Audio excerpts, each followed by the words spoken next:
Harper's wandering around. Harper, do you have like one of those cameras that's like attached to your...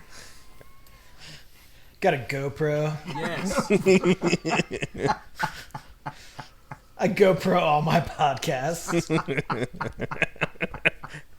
He's secretly got a Twitch of podcasting. Yeah. We don't know about it, but it's like a real popular Twitch. Oh, God, Yeah, exactly. I gotta subscribe. He's making all the money on that on the side. Yeah, so just prepare to... It'll be great. It'll be perfect. Y'all motherfuckers don't watch us play throughout the year, to tell you the truth. I'm gonna be real with you, and I don't care if I get fined.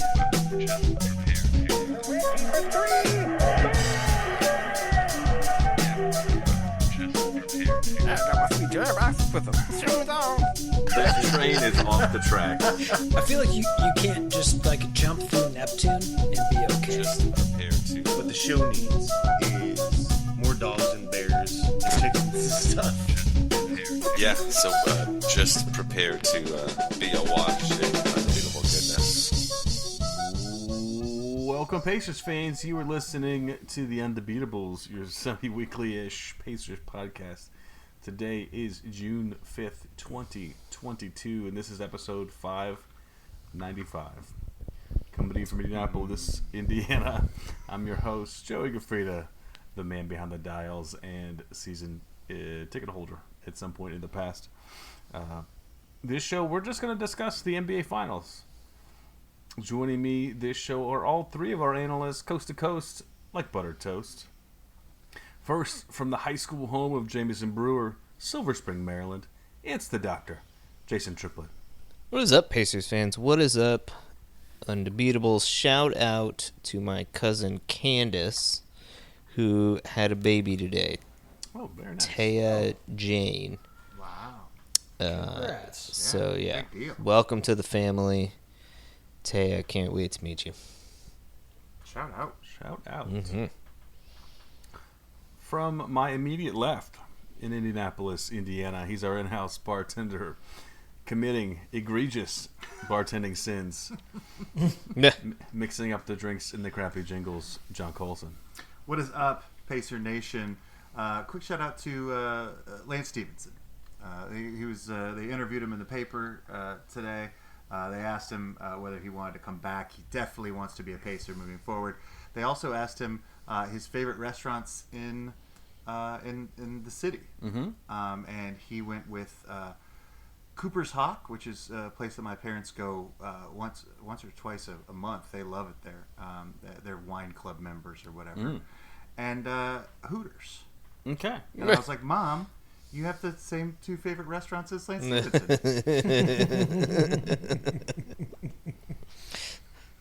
And they go there twice a week. Exactly. Right. And from Boise, Idaho, out west, it's our enforcer, John Harper. What is going on, fellas? Shout out hockey. It's hockey playoffs. Go Rangers. Go Rangers. Where are we at in the finals? We're in the Eastern Finals. Okay. I stopped watching after the Hurricanes got knocked out in Game 7. Okay. Got to root for my, local North Carolina team Sure. that I'm so loyal Yeah. to. Yes. Yeah, you won't shut up about them. My niece is a diehard Rangers fan, so Okay. All right. Oh, there we're you go. pulling for the Rangers. Fair enough. Well, before we get the show, I want to remind you that you can support us, the longest-running Pacers podcast, by heading over to patreon.com/undebeatables, and you can support us for as little as $1 per month. All those proceeds help us keep the proverbial lights on. And the beer cold. I got an ice maker to do that, so I'm sick of it. It's NBA Finals time. We've talked about this coming up. We got my pick in. That was so graciously they allowed me to keep my pick for Boston in 6, and I don't feel so bad about it right now. We're recording live during the game 2. Right now it's halftime. But let's talk about game 1, which... Can I just stop you real fast? Yeah, I'm a little worried. You're gonna. I'm a little worried about moving forward because I've never seen everybody so comfortable. Oh, like they're all on their couches watching a basketball game. Yeah. And I'm thinking this could be the beginning of the end. Either all of our shows from now on are just going to be, people half asleep on the couch, drinking beer and watching basketball, or actually no, that's kind of what it's always been. Never mind. Yeah. Yeah. At least now Yeah. we're comfortable. I was, Yeah. I was always half asleep. Before they were sitting upright watching a computer. Now they're watching their TVs. I've been dialing this in since season 2, guys. Yeah. So anyway, this could be the best thing that ever happened to our pod, or the worst. So, And I think I'm the first person that actually fell asleep during recording. that did happen, yeah. Yeah. No, that was on Undebeatcon. What happens on Yeah. Undebeatcon stays on Undebeatcon. Even if we record it, it didn't happen. And publish it. So game 1. Game 1 was Thursday nights. 9 p.m. start time, which Joey's not happy about. not a fan. But Boston took it to Golden State in the game 1, winning 120-108. Monster fourth quarter, dropping 40, giving up 16, and really sealing it. Game was close, much of it, but it really got away at the end. Well, so it starts out with Steph Curry hitting 6 threes in the first quarter. So, Golden State's up double figures. And then Boston just starts playing some defense, and they're up by 2 at halftime. And you're like, okay, this is going to be competitive. And then the Warriors do what the Warriors do in the third quarter. They tend to dominate the third quarter.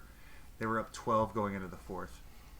And I started texting people as it slowly started chipped down, because basically Boston just stopped letting the Warriors score. They just stopped letting them do that. And it got really, really interesting. And they ended up winning by 12. Yeah. Insane. I did forget to, I know this is important in modern basketball coverage, but the NBA Finals are brought to you by YouTube TV. Also, I know you're a big fan of... I do love the YouTube. You just love sponsors, is what it is. Oh, well, are they paying us? Not us. Okay.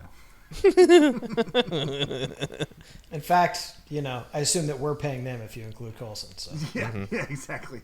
All of my TV is from YouTube. I was hoping to, just sort of give them some exposure, sort of ease them into advertising with us. Sort of you scratch my back, I'll scratch yours. So Google, you owe us.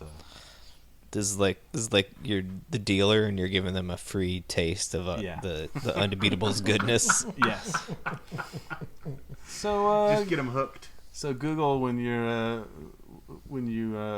get your subscriptions to YouTube TV, get a big bump after release of the show, you know where to find us. That's right. Shout out at theundebeatables.com. Or you can text Colson. You've got his number. That's right. Yeah, so to get back to the game, I, in classic old man style, watched through the third quarter and was starting to get tired because, as you mentioned, Joey, late nights. And I was like, all right. I mean, Boston might make this close, and I'll be interested to see what happens, but, whatever. Then I checked the score the next morning, and I was just like, what? What happened? And in my defense, according to Yahoo Sports, at the end of the third quarter, Golden State had a 92.5% chance of winning that game. And, of course, ended up not doing that. So They did not do that. Yep, they found that 7.5%, didn't they? Yep. Yeah, that's not the kind of collapse you expect from the Golden State Warriors at home in a finals game. They're just a better team than that, and they looked abysmal. And frankly, started off this current game a little slow as well. I mean, I don't know if it's nerves or they're just looking for a little bit of rhythm, but they haven't looked like the Warriors that we're used to seeing. Well, I mean, Boston definitely puts them out of their game quite a bit. I mean, they're very physical, much more so than any of the teams that Golden State has been playing throughout the playoffs. And they're smart defenders too, right? Like Horford keeps everybody in the best position, and Marcus, I think, is smart. Right, yeah. They also have a guy named Smart, which is good. Although he weirdly was being outplayed by Derek White, and so was not on the floor for the amazing comeback. Yeah. Derek White somehow is just built for the finals. Like he's it was funny. We were I was actually talking to Harper about it. They brought him in from San Antonio, and Derek White on San Antonio was considered one of their best perimeter defenders. He shows up in Boston, and he's like the seventh or eighth best defender on this team. Doesn't mean he's a bad defender. It's just like an embarrassment of riches, right? So he actually can, follow Steph Curry around and get through these screens better maybe than Smart can, and is doing a great job. It's so funny we think of him as the guy that he should be picked on for his lack of defense, but he was like one of the best defenders in San Antonio. So yeah, I mean that might say a lot about San Antonio too. Yeah. But I mean, normally I pick on the guy for a lack of offense more than anything. But he's just had it going in these finals, man. He can't miss. He's in the 3 ball. He's getting it all done. Ooh, Steph. Yeah. The surprising thing to me was the Warriors scoring 16 points in that fourth quarter. Like I just don't. Yeah. I don't care how good you are defensively. Yeah, exactly. Like a team that has Steph Curry and, I mean, obviously a not 100% Klay Thompson, but, this Warriors offense that is capable of constant movement and finding open guys and getting good looks for the most part. That's at home in a finals game was shocking to me. Yeah, I mean, you could sort of say Boston just got real hot, right? I mean, they were 9 of 11 from the range in the fourth quarter. Sure, yeah. Al Horford had the game of his career, 6 of 8 from the range. And also, I think the scheme is to kind of let him shoot, right? I mean, that on some level, his shots were wide open, and I think that's part of scheme instead of effort. I just think they're okay with him shooting the 3 because he's not known for that, but. Man, that doesn't have anything to do with Golden State scoring 16. That's true. That's true. But I mean, I do think that Boston is, as Jason was saying, an incredibly smart defensive team. I think they came in understanding the complexity of this Warriors offense and was ready for it. Yeah, I mean, I think another thing that stood out to me in the first game was Jordan Poole. And the lack of Jordan Poole, and he seemed like the moment got the better of him, which I guess is not surprising. I mean, he's basically a rookie in this league, and despite the fact that he's been playing at a near all-star level, he's definitely feels the pressure. I think maybe more than other guys. So I don't know. It'll be interesting to see in game 2 if he bounces back and has a better game, but the Warriors certainly need that if they're going to be competitive. They need that third sort of scorer kind of person. But it doesn't necessarily need to be him. Otto Porter has played great for this team and actually had a pretty good game 1. I thought he was quite effective. Yeah, actually didn't get a heck of a lot done, as did nobody on that team in the fourth quarter. But, Wiggins, too. They got Iguodala. I mean, they have real depth on this team, which, again, is why I'm so surprised to see that them go so ice cold. Obviously, Boston does a great job, but it's the finals. It's no surprise that they're going to be physical and man up and do what they do. You just got to have the plays in place to beat them, and they were really outmatched in that fourth quarter. Well, there's, I guess Kerr was taking some critique for sitting Steph Curry as long as he did at the beginning of the fourth when the game was kind of getting out of hand. I guess he usually sits Curry at the beginning of the second, at the beginning of the fourth. He's just sticking with his normal patterns. But, without Curry, they didn't seem to have the offense they needed. Andre Iguodala had a couple nice plays, but, Draymond Green isn't an offensive player. He runs the offense. He doesn't score the basketball. And, it could have been that Curry needed to be on the floor a little bit faster before that thing got out of hand. Yeah, I mean, again, that's the thing where so much of Golden State's offense is built around the gravitational pull of Steph Curry. Yeah. And when he's not in the game this year, Jordan Poole has been able to exert that gravitational pull, and he wasn't able to do that. Yeah. In those minutes where Steph wasn't on the floor. And I mean, yeah, like I said, it'll be interesting to see because I'm sure that Boston will continue to adjust their defense, accordingly, depending on how well Jordan Poole plays or whatever. But it certainly allowed them to pay attention to everyone else, right? And and he'll have his stop opportunities, no questions about that. Yeah, if he can yeah, make yeah. good on him, he could make life very difficult for Boston. But it's certainly tough for a kid that age to be in your first finals, and there's no question that his team is asking a lot of him. Expectations are high. Yeah, and is Clay just never going to be Clay again? I mean, he's been out for a year and change. He can still shoot the heck out of the basketball, but he doesn't seem like the defender he was before. He doesn't seem like he can take people off the dribble before.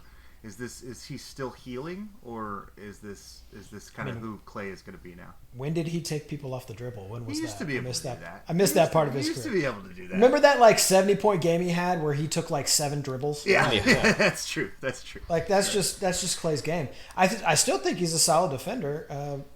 He's done a good job. I certainly, he's not getting any younger, and he's had the knee injuries. He's working back, but he's still a heck of a player. And I assume that he's going to get better yet. Sure, but I mean, we used to think of him as a top 10 or 12 player in the NBA, and he doesn't look like that right now. That's all I'm saying. No, definitely Maybe not. not yet. And I mean, I think injuries that are as severe as the ones that he had, an ACL is a 2-year injury, which is basically you're back on the floor after a year, but you're not yourself for another year. And I imagine an Achilles tear is similar in that sense, that it. And most guys really with that Achilles tear never get back to who they were explosively. But we I mean, tend to see that in really big guys too, though. I'm hoping better for Clay, but yeah, or really old guys like when Kobe tore his ACL or Achilles or whatever, he was just done for. But Clay's still in his prime, so there is hope. But I think that he's still recovering from that injury. Okay. I mean, that's my take on it. Because I want to root for the guy. Yeah, Who doesn't for like sure. Clay? You're allowed to root for him, even if Well, no, I just don't. I don't root for a. I only work at acrylics. Yeah.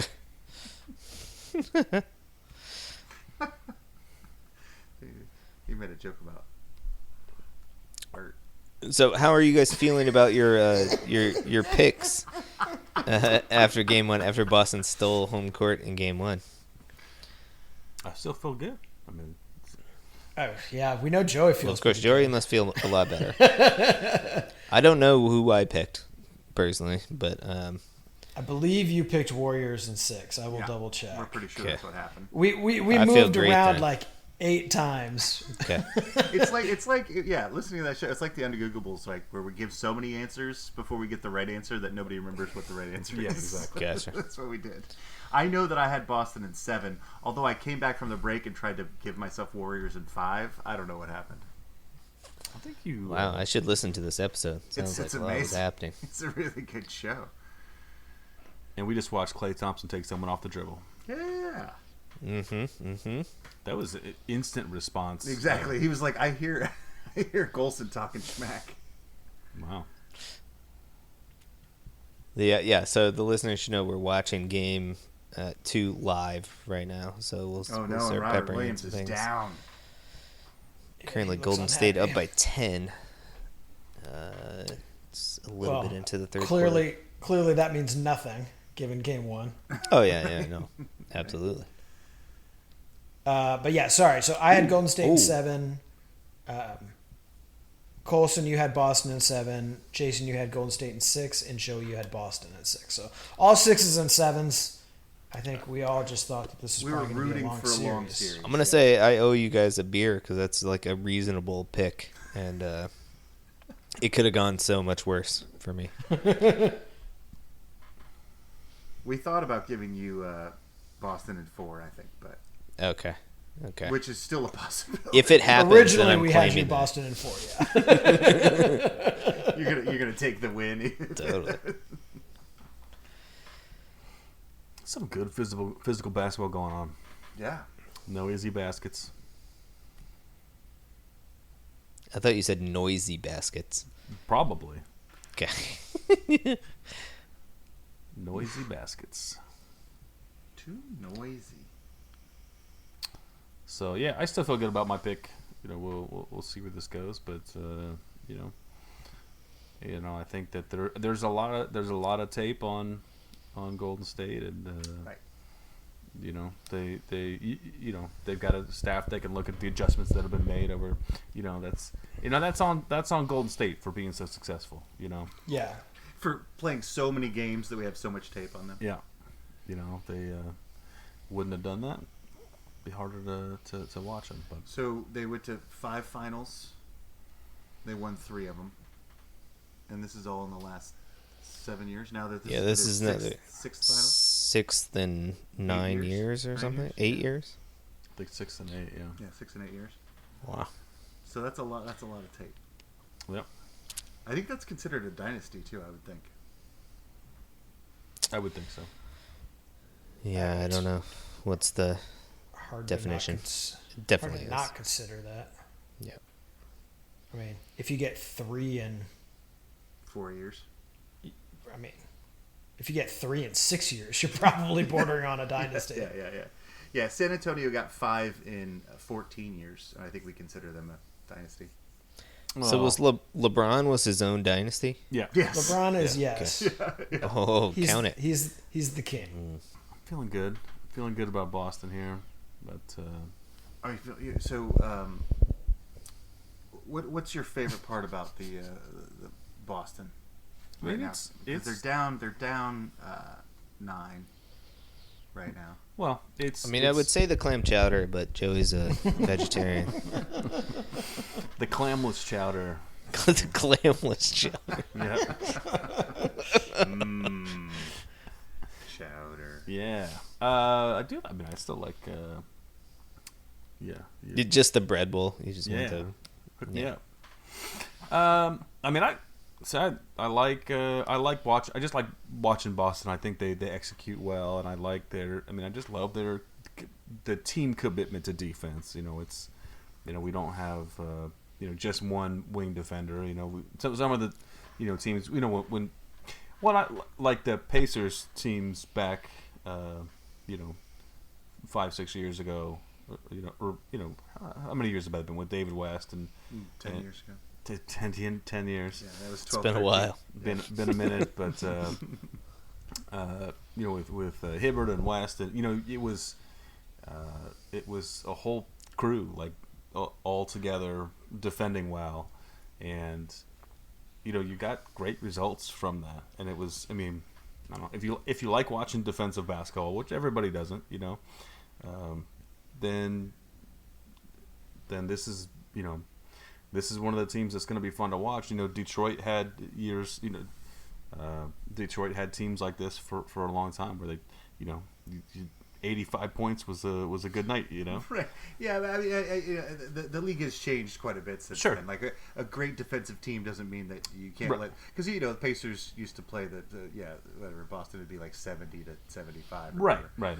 But Back what in the I'm good old days. what I'm learning is that just from this series, or just the way that these playoffs have played out, is that you can't really have guys that don't play defense on your team. Mm-hmm. All these guys are playing their butts off defensively, and I think when we think about the guys that we want on our team to make our the Pacers better, I think we need to be considering to make sure that we have guys that actually play defense, or you're not going to be able to go very far in the finals or in the playoffs. Well, that's one thing for Curry that I'd seen like the one of the Cleveland the one Cleveland came back to win some years ago now during that LeBron legacy was they just went directly at Curry for long stretches, and of course Curry's a offensive juggernaut on his own, but you got to hide him sometimes. He weighs 130 pounds. Right. I mean, you got to hide him on defense sometimes. But in to his credit, I mean, I think he's become a fabulous team defender. Sure. I think he's, I don't disagree. He looks really good in this game defending the basketball. So he's grown into that role. I don't think you can be on this floor without playing at least a little bit of defense anymore. Yeah. I mean, Reggie was always a good team defender, even though he weighed $110 or whatever. Yeah, but he wasn't a good defender. No, he was a good team defender. He knew where to be and how to funnel you the right way. And I think Curry can do some of that as well. He's funny, right into Rick Smits. Yeah. The Davis boys. The Davis brother. Yeah. All right. I mean, Stefan's good for a steal and a half a game, so Sure. I mean, he's got quick hands. There are things that he does do well. True. For sure. All right, should we take like a halftime, you think? And Yeah. Sure. 5:10 or so. Sure. All right. Do you want to throw it to break, Joey? Or... Oh yeah, we should do that. You could do that when you get back too. But Okay. Yeah, you can do it whenever you Let's want. we'll do it when we get back. Actually, it's way easier if you do it before we cut. Because then I cut it and I put the music in and then. Fine. All right. Well, I think that's some good analysis from the home team. Thanks. Yeah, you guys are great. Think you have a conflict of interest? Think you can disclose that? Super placated. Well, let's take a quick break. We'll be back in the second half with the stat of the week and in Undegooglable. And the exciting conclusion of Game 2 of the NBA Finals. Yeah, you heard it here last. You heard it here last.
We are back from the break. So, you know what? That was a nice, productive time away from the show that I thought really centered me. Okay. I thought I got a little out of control in the first half, so I feel a lot better now. The second half here, we kick off with my stat of the week. Joey, stat of the week. And I've with the little one almost running around. Not quite running around. Not quite running around. He just jogs. That's right. I've been wanting to show him the ways of the world, and that includes holidays of all stripes. And So do you when he wakes up, do you announce what holiday it is for him? So you're like, hey, today is Christmas, and No, we do that. I wake him up at midnight. We celebrate all of them starting at midnight. oh, I see. Okay, Yeah, because yeah. babies love that. Yes, he does love that. Getting him back already for. For keeping you awake. Yep. So what was? I guess the most recent holiday probably would have been what? Memorial Day. Memorial Day, yeah. You woke him up at midnight for that. Yep. Took him to the race. He loved that. Oh, I bet. Yeah. It's not loud or hot. Nope. He loved the flyovers and That is pretty cool. yeah. So you didn't celebrate National Moonshine Day on Thursday? Well, so we got some moonshine NA for him. It was very cool. Gotcha. So he really enjoyed that. But another holiday for us is today, June 5th, as we record, it's National Veggie Burger Day. And I've put away some veggie burgers in my day. When we go out to, basically all the burger joints, you got a pretty good one. I tell you, probably my number one, and maybe it's not a traditional veggie burger. It's the Broad Ripple Brew Pub has got the Nutty Burger. And, I do like the Nutty Burger. It's the best. But it's a National Veggie Burger Day, so shout out. So was it it was yesterday? You woke him up at midnight and said, Yeah. And you stuffed a veggie burger in his face and said, "Enjoy your day, son." I just tossed one in the crib. I don't know. Staying up. My favorite veggie burger story. I think I've told this story on the pod before, but if not, and so forgive me, I guess, if you've heard this before. But back in the day, Colson was a bartender at the Aristocrat, and Joey and I used to frequent. We would go there all the time, right? And one time we go there, and Joey's like, I don't know what I want. I kind of want a burger, but I don't want a burger. I said, okay, I'm going to get a veggie burger, but add bacon and cheese. And it was really good, I think. I think he really liked it. It was good. I mean, bacon does make everything better. Most There's everything. no reason why it wouldn't make a garden burger better. I thought somebody was gonna say something, but nobody said a damn word. So No, they were just like, okay, cool. yeah. Thought maybe like the chef would come out and be like, "Are you sure this is what you want? did the server type this in wrong?" Right. If it happened someplace other than Indiana or the Midwest in general, Right. probably somebody would have said something, but they were just like, yeah, sure. So I did find a little bit on the history of the veggie burgers. Oh, this is So where the stat comes in. this is Yeah. sure. Oh, we haven't got to the stat yet. Oh, no. Sorry. He's just setting up the stat. So, 1969, there are recipes for burgers without meat. They're printed, so they're starting to get out into the world, And 19 win? Sorry, I missed 1969. that. Okay. Nice. Nice. And this is, I think, my favorite one. Not to ruin it, but my favorite one so far here is 1976. The term veggie burgers appears in print in the Camden News, but it refers to a hamburger with vegetables on top of it. and that counts as part of the history of Yeah, veggie somehow burger? that's like a stolen. But like, So prior to that, nobody thought of putting any toppings on a burger? well, I mean, you get it though. Like a cheeseburger is just a burger with cheese on it, so a veggie burger is a burger with veggies on it. yeah, Well, according lettuce to and Ray tomato. Kroc, yeah. But in 1982, it seems like when the sort of veggie burgers that we would recognize start to become created and are in London. Invented. Do you think they were discovered or invented? Yeah, I think you said discovered, and I think it's invented. No, they were discovered. So 1982 is when they, the modern veggie burger comes into existence. So All Shout right. out to Veggie Burgers. Happy 40th birthday, Veggie Burger. Mm-hmm. National Veggie Burger Day has only been around since 2017 when it was founded by Amy's Kitchen. Oh, yeah, they make veggie burgers. Oh yeah, sure. Big veggie.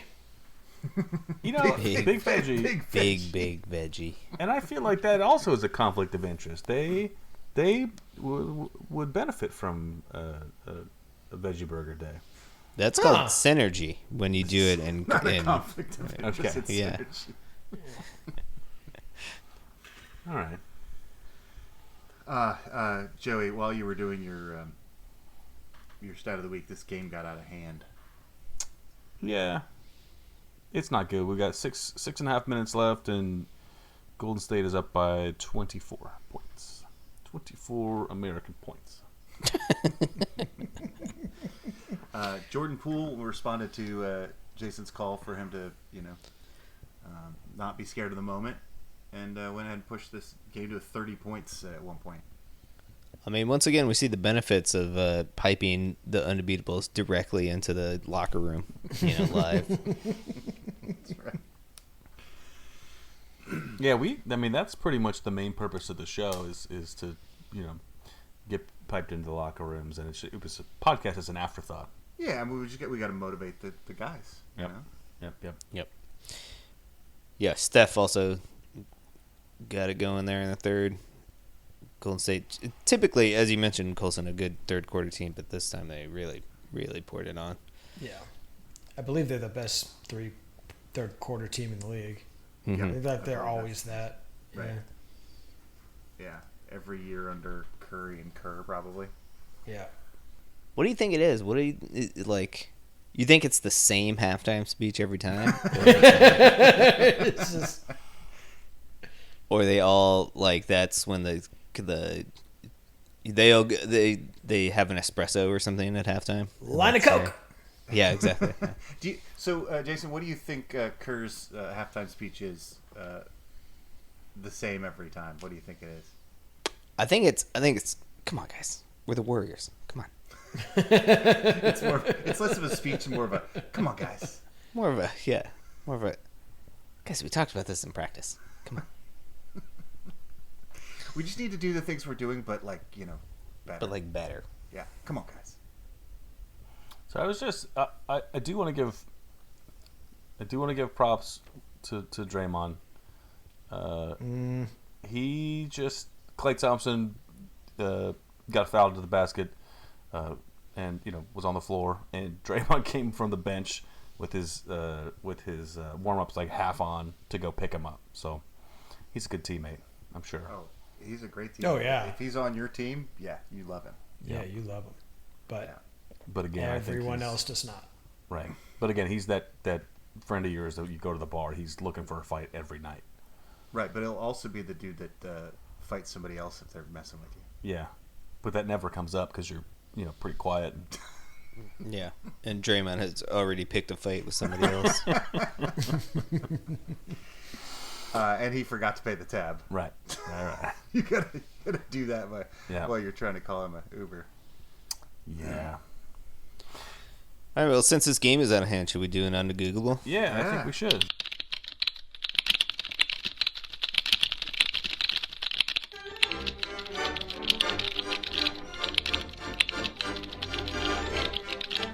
Oh, are we doing Undegooglables? That was the plan. Super excited. You told us we had to, so. You said we signed up for it. In the end, it's going to be better and more true than Google can give you. Was at church this morning. Shout out Pentecost. Shout out Jeebus. And the minister said that he was at the end of his rope. Ooh, this And is I- going to get morbid fast. Yeah, this is not going to be good, man. And I thought, when I hear that phrase, I've always envisioned someone like climbing down like a cliffside and then running out of rope, and so they're kind of just stuck there. But that's not what that's what envision, but that's not what the phrase means, right? It means that you're exhausted and frustrated and angry. It's the end of your rope is something else than just running out of rope while you're descending a mountain. So, what do you guys think? I mean, you would probably be frustrated and angry and not wanting rope. to continue on if you were on a mountain and you ran out of rope.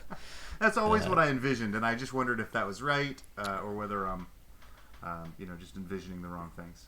That is one possibility of where one would use rope, and running out of it would be a bad thing. It would be a bad thing. When you said it, my mind immediately went to hanging. Yeah. And, me too. Yep. Me as well. So, but why would that be the end of your rope? You are Well, 'cause on it's the done. end of that rope. It's over. It's over, son. Okay. So maybe it was easy? Well, I mean, the sentiment's different, right? Like that's what I'm saying. Like the sentiment. I mean, it's like you think like a parent would say this, like, "All right, kid, I'm at the end of my rope." Yeah. Like, Meaning I'm done. Yeah. Yeah, I'm over this thing. Yeah. Quit being a brat, otherwise I'm gonna lose my shit, right? Or I'm gonna string you up. Put you on the end of a rope. No, but it's not, the phrase isn't Right. you're at the end of your rope. Right. It's I'm at the end of my rope. Right. Or you're at the end of my rope. Right. It's not that phrase either. Okay. Yeah. You're at the end of my rope would be a different thing. Right. Well, because I was also thinking like, like when you throw a line to somebody in the water, Yep. and like it's just not long enough, and you're like, I'm at the end of my I hate rope. it when that happens. Yeah, exactly. Like I can't quite get him, can't quite catch him. We're at the end of my rope. It's as long as my rope goes. So I was thinking it might be something nautical, but Yeah. less that maybe than, there are complex knots and things that sometimes need to be done. So if you don't have enough rope to complete whatever you're doing. That would be very frustrating and potentially very dangerous. Or you're in too deep of waters such that the anchor can't go to the bottom or something like that. Good too. That's a thing. That's a thing. Or maybe it's pirates keel hauling people. I don't know. It's always keel haul or I hope it's pirates. We Is don't there have a way enough this of could these be that are falconry? Is this like Why not? They little falcon leash. the old falcon leash? Falcon's at the end of his rope. Can't go any further. Oh, what about that? What about like animals, like a dog, like cattle wrangling, or like cowboys. like cowboys. Like Okay. if I've got my. It Is doesn't that quite something? work, though. Is that like your catchphrase after you like rope the bull? I got him on the end of my rope. Or the But see, that would steer? be like a positive thing. Yeah. When do we think this came about? Have people been using this since like When did the they Middle invent rope? Ages? When were kids invented? Yeah. When did parents start being at the end of their rope?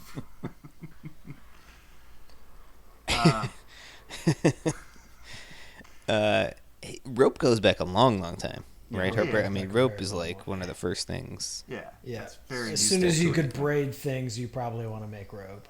Yeah. Yeah. This is like pre-civilization. We have rope. Yeah. Yeah. Yeah. Agreed. And also, even if you didn't make rope at that point, you still could use vines and things like rope. Right. Right. I think it's one of the first human tools, probably.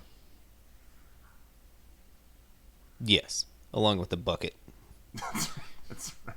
It's like ropes and buckets, Ropes where and buckets. where the technology and a wheel for like we had fire. millennia, and I then think Yeah. that would get you. That Knives. definitely gets you in a better place from where you were.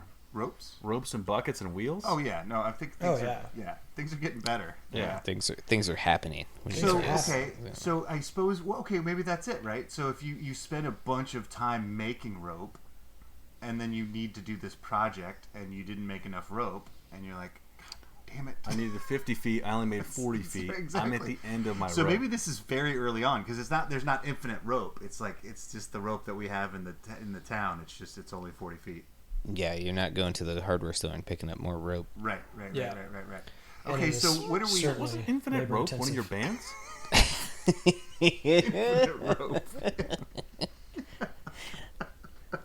Yeah. I'm gonna go 1700s. I feel like maybe it was a vernacular thing, but I still think somehow this is probably nautical. So I'm thinking British 1700s during their maritime heyday. I like that. I'm gonna go with the Wild West. I'm gonna go. This is a lasso cowboy thing. Their rope is long enough to catch the cow. Based on the history of the Undegooglable, I'm going to say that this was Middle Ages and it refers to hangings. Refers to death. You're probably right. Joey, do you have an opinion on this? I like all of these. None of them are descending a mountain, though. We've decided that one wasn't it. No, I like people like trying to climb Everest. Yeah, and I feel like it's ambiguous enough that it's not super recent. So I'm gonna go. Oh, well, like it does. Like, what do you mean ambiguous? Like rope is ambiguous? Well, no, I mean for me, like there's not. It's enough. It's not super obvious to me. Like this also could be like a French animal or something. We've had several of those, like where it's just turned into some. Okay. Sure. Oh. What about when they used to have people's belts were made of rope? Oh, you think people were like taking off their belts and hooking up or something? Or I'm at the end of my rope? No, I was thinking like I got too fat to make my belt work anymore. Okay. I mean that's not bad. It's understandable. I'm going to go with 1600s. My belt doesn't fit anymore because I got 1600s fat. I'm changing my pick. It's not. You can have cowboys if you want. I'm going 1600s fat people. You're going 1600s, comma fat. I'm going 1800s, comma cowboys. Okay. I think we're all got a spot here. We should Google this. Well, we're dancing around it there. So what I'm reading is that the idiom alludes to a tether, which is a rope tied to an animal to limit its movement and keep it from wandering off. The animal can only graze as far as the rope allows. Thus, once it has reached the end of its tether, it has run out of options and resources and is bound to become frustrated. We did dance around that without getting it. Used since the late 1600s. That was according to idioms. 1600s. Online. So, but it wasn't fat though. It was animals. No, that's correct. Right. Had we known that a sister phrase of this is at the end of one's tether, we may have found this quite a lot easier. Yeah. That I did not know that was a phrase. We don't hang out with enough British people. The Brits are saying that. There's no Americans saying I'm at tether. the end of my tether. Tether is a British phrase. The end of one's tether is primarily a British phrase from the old Swedish word "turther." I pronounced that perfectly. Sure. I thought Harper I found was at the least, Swede here. Yeah, this is true. I found at least one example of someone claiming that the idiom is of someone who has been thrown a safety rope and has run out of length. So that's at least close to Coulson's life. Mm-hmm. But none of these are about hangings, apparently. No, surprisingly, yeah. Way to surprise us, humanity. It's the first time. Good job, people. So we're going with 1600s. Yep. And tethered animals. Tethered animals. 16. So my guess is it was 1600s in the Americas, but at the end of my tether, going back much further in medieval England would be my guess. Sorry to hear about your pastor. Hopefully he's not at the end of his rope anymore. and has found more things to eat. That got us to the end of this basketball game. Yep. Mm-hmm. It did. That one's official. 107-88.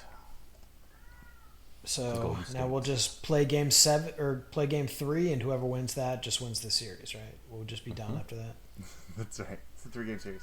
Now, Harper, do you remember me when I called you after game 1? I said, put money on the Warriors winning by 20 or more. Sure. Did you do that? I lost a bunch of money because they only won by 19, right? So you didn't do that, luckily, huh? No, I didn't do that, but I really thought it was a good idea. I was like, they're going to blow them out, but I'm glad I didn't. I mean, they did blow them out. Yeah, but my whole thing was over 20 when I was talking to you about it, so I'm glad I didn't. Yeah, do it. that's why these things are hard to peg. Yep. That's why it's gambling. Yep.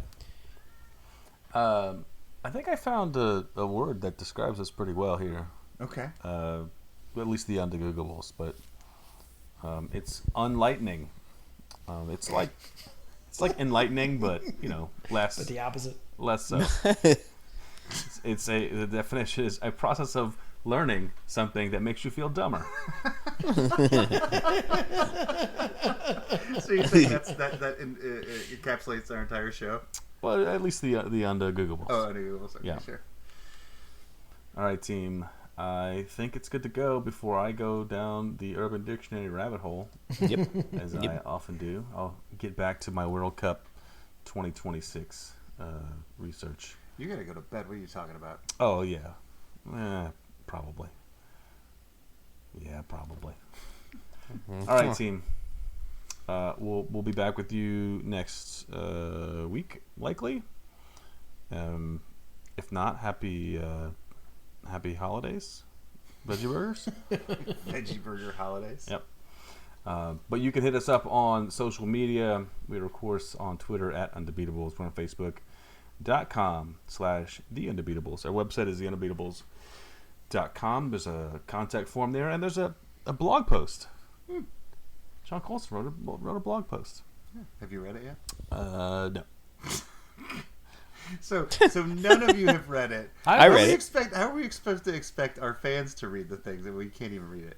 It's very good. I'm very. I actually don't expect our fans to do anything.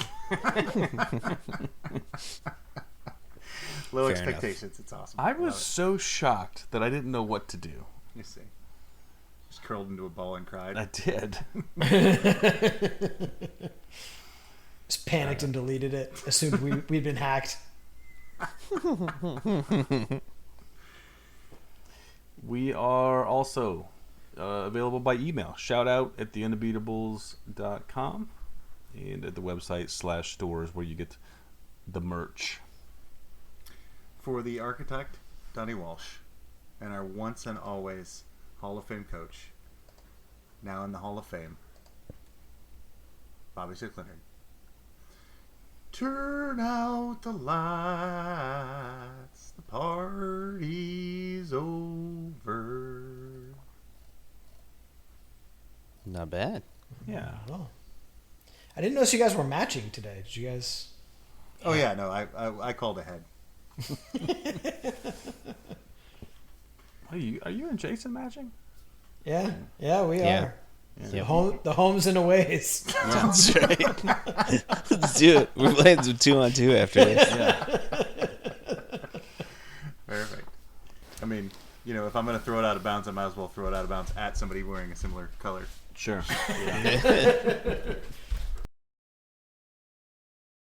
Having an off night, only 5 of 12 from 3-point land. Right? Only I feel like you 29 could make points.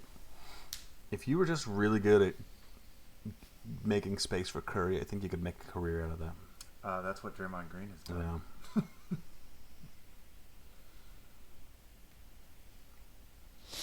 I mean, Jason was making the point that the entire, offense is predicated around Steph Curry's gravitational pull. Mm-hmm. I wonder if Draymond Green's... I mean, I wanted that dude on our team, but I wonder if he's that same player without Steph Curry, Oh, no way. Yeah. I think he's still really, really good though. Like his competitive spirit is just so high, and his motor is so good, And and his defensively basketball he's so intelligence. amazing. He'd like be in a ditch.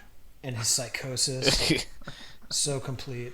exactly. But is he a Hall of Famer without Steph Curry's gravitational pull? Is he a Hall of Famer with Steph Curry? Yeah, I mean he's Okay. he's got himself 3 rings, and he's the third best player on that team. He's gonna go to Hall of Fame. All right, you're probably right. But I and don't he was know. like, did he win All Defensive Player ever or no? Yeah, I feel like he did. He's also been to a bunch of All-Star games. He's been on a bunch of All-NBA teams. Draymond Green's Hall of Fame probability currently sits less than 60%. Okay. Just over 50. Give him another ring. I mean, currently Rajon Rondo is ahead of him. No? Who was LeBron's James Jones. James Jones? How many rings did he get? All of the one that LeBron did, I think. I don't know. No, he wasn't in LA, so he's only got 3. Just because he buried those bodies, right? Yeah, he definitely buried the LeBron's bodies for sure. Man can keep his mouth shut. Yeah. Well, he's Does out your there. sidekick doesn't automatically get in the Hall of Fame with you though? Is that still correct? I mean, we'll see. It depends how. Yeah, I mean, LeBron's influence might make it so he gets there. Wait, James Jones isn't he the like? He was a Pacer. We drafted. No, I know, but isn't he like the GM at Phoenix now? Yeah. Yeah. Yep. He's the one who apologized About Chris Paul. and said we sorry we had one of the worst collapses in NBA history. Yeah. We promised to get better. Good job, James Jones. And then did he have a picture of him with all these rings? No, I will always love me some James Jones. Like, you can't talk me out of it. I don't think James anyone's Jones trying to talk you out. I'm mad at everybody right now. Stop throwing shade on James Jones. No, I'm not. What about him? Anybody or was doing Jones? that? I know. I'm teasing. What's that? I feel like you're just picking a fight. I love doing that. Did you prefer James Jones or Freddie Jones? Well, Freddie Jones was on my top 25 of all time for a while. But he's not James a GM Jones at all. was. It's true. But James Jones never won a dunk contest. It's true.